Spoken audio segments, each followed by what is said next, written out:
तिलक होता है, 24 को बारात, 25 को विदाई और 26 को लड़का हो जाता लड़का, और 27 को यहाँ से रवानगी इनकी। हमारे पास खबर आई कि वो डिलीवरी हो रही है, हम तुरंत यहाँ से पहुँचे वहाँ। जब लड़का हुआ तो भाई ने देखा, भाई ने नहीं छुआ उसको। हम पहुँचे वहाँ, जो नर्स वगैरह थी, तो नर्स बोली हैं कि कौन हो तुम? मैंने कहा हम बुआ हैं उसकी। कहें इनकी कौन? मैंने कहा बहन है हम इनकी। कहें लो तुम बुआ बन गई हो और ये लड़का हुआ हैगा, नींग वगैरह दो। मैंने कहा किस बात का नींग दे हम? है। नेक मांग रहे थे। कल हम ब्याह के लेके आए हैं, 2 दिन हमारे ब्याह नहीं हुआ हैगा और आज बच्चा हो रहा, काहे का नींग? दोस्तों, सुहाग रात के अगले दिन ही दुल्हन बच्चे को जन्म दे देती है। दोस्तों, यह कोई बिल्कुल भी नॉर्मल बात नहीं है। दोस्तों, यह घटना प्रयागराज की है, जहां पर एक परिवार में पति पत्नी और उनके 2 बच्चे रहा करते थे। एक लड़का है और एक लड़की है। दोस्तों, लड़का कंपनी में काम करता है और दोस्तों अच्छा खासा पैसा कमाता है। जब दोस्तों उसकी शादी की उम्र आखिरकार हो जाती है तो उसके माता पिता उसकी शादी करवाने के लिए लड़की की तलाश शुरू कर देते हैं। दोस्तों, कुछ महीने बाद ही इस लड़के के जीजा जी जो होते हैं, एक लड़की का फोटो इसके माता पिता को दिखाते हैं। तो दोस्तों, इस लड़की के माता पिता को उस लड़की का फोटो आखिरकार पसंद आ जाता है। दोस्तों, फिर उस लड़की का नाम आखिरकार सोनिया होता है और उस लड़के का नाम राहुल होता है। दोस्तों, राहुल के घर वाले सोनिया के घर वाले से आखिरकार मिलते हैं, जुलते हैं। फिर शादी की बात आखिरकार शुरू हो जाती है और दोस्तों राहुल की बहन, राहुल की माँ और राहुल की बुआ जी और उसकी दोस्तों चाची जी, यह सभी लोग लड़की को देखने के लिए रवाना हो जाते हैं। दोस्तों, एक मंदिर में तो लड़की इनको पसंद आ जाती है। कुछ ही महीने बाद राहुल और दोस्तों सोनिया का रोका होता है और कहा जाता है कि वो कर दिया जाता है। अब दोस्तों धीरे धीरे 1 महीने का आखिरकार वक्त गुजर जाता है। तो दोस्तों राहुल के घर वाले फिर दहेज का डिमांड आखिरकार करने लगते हैं, लेकिन दोस्तों सोनिया के घर वाले दहेज देने से आखिरकार साफ साफ मना कर देते हैं। अब दोस्तों इसी बात दोनों परिवारों के बीच आखिरकार विवाद का जड़ बन जाता है और दोस्तों यह शादी कुछ महीने के लिए आखिरकार टल जाती है।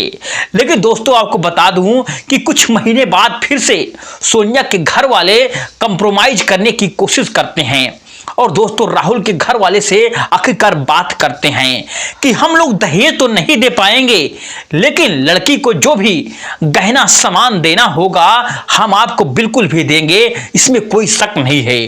दोस्तों यह सब कुछ हम दे देंगे, उसकी कोई भी कमी हम बिल्कुल भी नहीं करेंगे। अब दोस्तों जब यह बात राहुल के घर वालों को सुनते हैं तो उनको भी दोस्तों एतराज बिल्कुल भी नहीं होता है। आखिरकार वह मान जाते हैं, क्योंकि दोस्तों राहुल के पिताजी का यह कहना था कि आप जो भी कुछ दोगे अपनी बेटी के लिए दोगे, इसमें कोई शक नहीं है।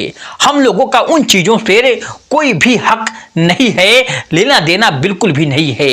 अब दोस्तों इसी बात पर शादी फिक्स हो जाती है। तो राहुल दोस्तों और सोनिया फोन पर दोस्तों बात करना शुरू कर देते हैं। उधर दोस्तों सोनिया का पहले से एक बॉयफ्रेंड था जिसके साथ दोस्तों अक्सर वह वक्त बिताया करती थी, उसके साथ दोस्तों संबंध बनाया करती है। दोस्तों फिर एक दूसरे से बहुत प्यार किया करते थे दोनों लोग, लेकिन दोस्तों घर वालों के दबाव के चक्कर में आकर के जो सोनिया होती है, सोनिया दोस्तों राहुल से शादी करने के लिए बिल्कुल तैयार हो जाती है। अब दोस्तों जिस समय सोनिया और राहुल की मंगनी आखिरकार हुई थी, दोस्तों उस समय सोनिया के पेट में लगभग 5 महीने का बच्चा था और दोस्तों वह प्रेग्नेंट थी। लेकिन दोस्तों यह बात राहुल को भी पता नहीं था और ना ही दोस्तों सोनिया के घर वालों को यह बात पता था। अब दोस्तों धीरे धीरे समय आखिरकार गुजरता है और फिर दोस्तों सोनिया और राहुल से बातचीत करना शुरू कर देती है। दोस्तों फोन पर और अपने बॉयफ्रेंड से भी बात करना वह सोनिया शुरू कर देती है। लेकिन दोस्तों एक दिन राहुल सोनिया के घर पर आखिरकार गया था, तो उसके घर वालों से मिला था और दोस्तों लगभग 15 मिनट तक वहां पर उसके घर वालों से बातचीत किया था। इससे भी दोस्तों मिला था।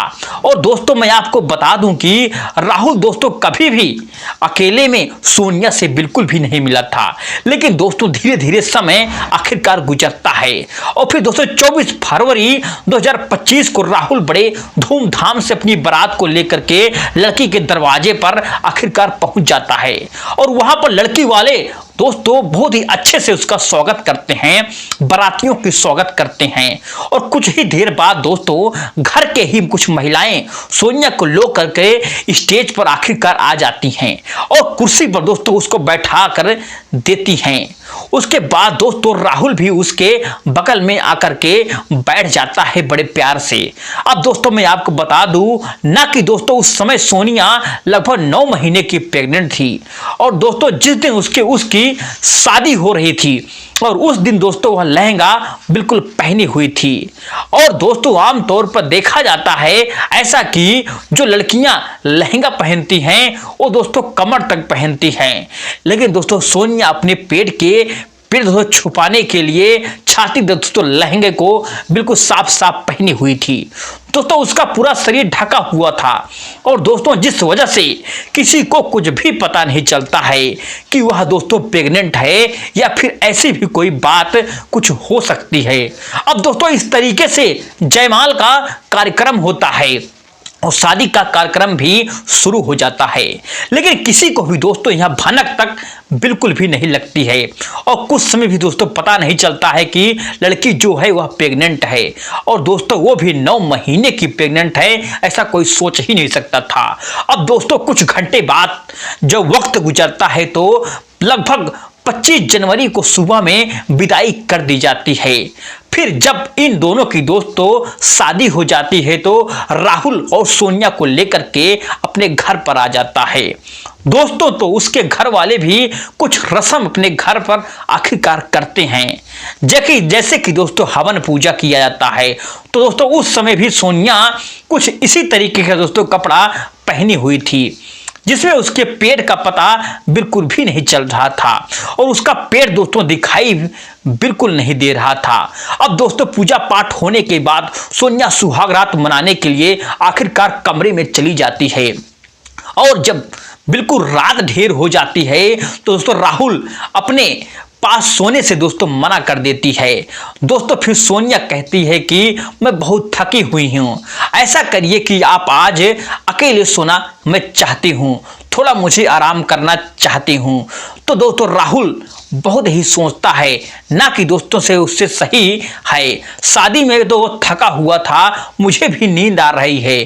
तो दोस्तों राहुल सोनिया से कुछ कहता बिल्कुल भी नहीं है और उससे कहता है कि ठीक है तुम सो जाओ। अब दोस्तों जब अगले दिन सुबह होती है तो राहुल अपनी बहन से पूरी दोस्तों आखिरकार बात बताता है कि बहन देखो हम लोग के बीच में कुछ भी ऐसा नहीं हुआ है और वो बहुत परेशान लग रही है। वो मुझसे यह कह रही है कि मैं बहुत थकी हुई हूँ, बहुत शरीर में दर्द हो रहा है। तो दोस्तों राहुल की बहन भी उससे कहती है कि हाँ भैया भाभी बहुत थकी होंगी, इसमें कोई शक नहीं है, इसलिए वो ऐसा कह रही होंगी, थोड़ा उनको आराम आखिरकार करने दो। अब दोस्तों इस तरीके से कुछ घंटे का वक्त आखिरकार गुजरता है तो दोस्तों सोनिया के पेट में फिर दर्द आखिरकार शुरू हो जाता है। राहुल दोस्तों सोचता है कि शायद रात फिर जगी होगी, अपना व्रत रही होगी, इसलिए उसका पेट दर्द हो रहा है। दोस्तों राहुल क्या करता है कि अपने ही गांव में एक करीबी डॉक्टर के पास वह जाता है राहुल। दोस्तों वहां से कुछ दवाइयां राहुल लेकर के आता है और फिर दोस्तों सोनिया को दवाई खिला देता है। लेकिन दोस्तों आपको बता दूं कि उसके बावजूद भी उसके पेट का दर्द जो है वह बिल्कुल कम नहीं होता है। अब दोस्तों सोनिया जोर जोर से चिल्ला चिल्ला करके आखिरकार चीखने लगती है, रोने लगती है और दोस्तों राहुल से कहने लगती है कि राहुल तुम अभी मुझे मेरे घर लेकर के चलो, मेरी मम्मी के पास लेकर चलो, अभी तुम मेरे मामा और मेरी मामी के पास लेकर चलो। तब दोस्तों राहुल की जो बहन होती है सोनिया से कहती है कि भाभी अभी इतनी रात को आप कहाँ जाएंगे, आप बहुत रात हो चुकी है, हम लोग आपके मम्मी पापा को फोन कर देते हैं, उनसे बात हुई है, वे लोग सुबह में आएंगे तो आपको लेकर के चले जाएंगे। लेकिन दोस्तों आपको बता दूं कि सोनिया जो है जानती थी कि अगले ही पल में उसके साथ क्या होने वाला है। दोस्तों उसके साथ एक हादसा आखिरकार होने वाला था। दोस्तों इस बात की भनक उसको लग चुकी थी कि अब दोस्तों सोनिया लगातार राहुल से बिल्कुल जिद करती रहती है कि मेरे पापा जो दहेज में बाइक दिए हैं उसी पर बैठाकर मुझे घर पर लेकर के चलो, तुम लोग यहाँ पर मुझे आखिरकार मार डालोगे, इसमें कोई शक नहीं है, मुझे दर्द बहुत ज़्यादा हो रहा है। अब दोस्तों जब इस तरीके से सोनिया वहां पर व्यवहार करती है, आखिरकार बात करने लगती है तो अपनी बात रखने लगती है, तुम लोग मुझे मार डालोगे, पक्का है मार डालोगे। तो दोस्तों राहुल अपने गांव के ही एक आदमी से बात करता है और दोस्तों मैं आपको बता दूं कि उसके पास एक ऑटो रिक्शा होता था और वो दोस्तों ऑटो रिक्शा चलाने का काम करता था। तो दोस्तों राहुल उनको बुलाता है, फिर सोनिया को रिक्शा में आखिरकार बैठाता है और उसको लेकर के उसके मम्मी के घर तरफ दोस्तों उसी रात को जाने लगता है। अब दोस्तों आप लोग को सोच सकते हो कि लगभग 25 तारीख को राहुल की विदाई करके घर पर लेकर के आता है और लगभग 26 तारीख को सोनिया जिद करने लगती है कि कुछ इस तरीके से कि जिद करने लगती है कि मजबूरी में राहुल उसको दोस्तों उसी रात उसके मम्मी के घर ले जाने लग के तैयारी करने लगता है। अब दोस्तों उस समय लगभग रात के 12 से 1 बज रहे थे, बिल्कुल रात अंधेरा था। ऑटो रिक्शा में दोस्तों राहुल और सोनिया बिल्कुल बैठे हुए थे अकेले और दोस्तों जो गांव का आदमी था, जो ड्राइवर था ऑटो रिक्शा वाला दोस्तों रिक्शा चला रहा था। दोस्तों उस समय सोनिया का कोई दर्द दोस्तों काफी ज्यादा हो रहा था और दोस्तों बहुत ही ज्यादा वह रो रही थी और सोनिया दोस्तों रोते हुए कभी अपने मम्मी के घर जाने के लिए कह रही थी तो कभी अपने मामा और मामी के घर जाने के लिए कह रही थी, चिल्ला रही थी। दोस्तों राहुल एकदम से बिल्कुल कंफ्यूज हो जाता है और दोस्तों उसको उसके मम्मी के घर ले जाता है। फिर दोस्तों उसके मम्मी के घर लेकर जब दोस्तों इस बात पर राहुल को थोड़ा सा गुस्सा आ जाता है, फिर दोस्तों उसको बुरा लगता है कि राहुल सोनिया से कहता है कि देखो ना, तो मैं तुमको तुम्हारे मम्मी के घर लेकर के जाऊंगा और ना ही तुमको तुम्हारे मामा और मम्मी के घर लेकर के मैं जाऊंगा, तुम जो करना है कर लो, मैं तुमको अस्पताल में लेकर के आखिरकार चलूंगा और तुम्हारा इलाज करवाऊंगा। अब दोस्तों जो सोनिया होती है अपने घर जाने की जिद आखिरकार करने लगती है, लेकिन दोस्तों आपको बता दूं कि राहुल उसकी एक बात भी बिल्कुल नहीं मानता है और अस्पताल में ले जाकर के उसको आखिरकार भर्ती करवा देता है। अब दोस्तों जब वहां पर जो नर्स होती है, नर्स लोग दोस्तों लोग उससे एडमिट कर लेते हैं और दोस्तों राहुल से कहते हैं कि तुम बाहर बैठ करके इंतजार करो, जब दोस्तों राहुल जो फिर जरूरत पड़ेगी तुम्हें हम बुला लेंगे। फिर अब दोस्तों राहुल जो था बैठा हुआ था, कुछ देर तक दोस्तों बैठ करके उसका इंतजार करता है। तभी दोस्तों आधे घंटे के बाद उस नर्स दोस्तों राहुल के पास आती है और उससे कहती है कि बधाई हो, बधाई हो, आप बिल्कुल बाप बन चुके हैं, आप पिता बन चुके हैं, आपका एक लड़का पैदा हुआ है, वो बहुत ही सुंदर है। अब दोस्तों इस बात को सुन करके जो राहुल होता है वो बहुत ही हक्का बक्का रह जाता है, उसके पैरों के तो दोस्तों तले यहां तक कि जमीन खिसक जाती है। दोस्तों राहुल अपनी बहन को फोन करके उसी रात को पूरी घटना की दोस्तों जानकारी देता है। तो दोस्तों राहुल की बहन भी बहुत ही ज्यादा परेशान हो जाती है। अब दोस्तों घर के सभी सदस्य लोग भागते फिरते अस्पताल में पहुंचते हैं। दोस्तों वहां पर डॉक्टर से आखिरकार बातचीत करते हैं। फिर दोस्तों सोनिया के घर वाले को आखिरकार फोन किया जाता है तो दोस्तों उसके माता पिता जो होते हैं वो अस्पताल में आने में बिल्कुल साफ साफ दोस्तों इनकार कर देते हैं। लेकिन दोस्तों आपको बता दूं, जब डॉक्टर लोग दोस्तों सोनिया के माता पिता से बातचीत करते हैं तब दोस्तों लोग आने के लिए तैयार हो जाते हैं। लेकिन दोस्तों वो लोग रात को आने के लिए बिल्कुल भी तैयार नहीं होते हैं। दोस्तों उस समय का अस्पताल में आने के लिए बिल्कुल भी तैयार नहीं होते हैं। बल्कि दोस्तों आपको बता दूं कि अगले दिन सुबह में लेट करके आने के लिए तैयार होते हैं। अब दोस्तों वहां पर आने के बाद जब ये लोग आते हैं तो पंचायत बैठाई जाती है, फिर काफी कुछ बातें होती हैं।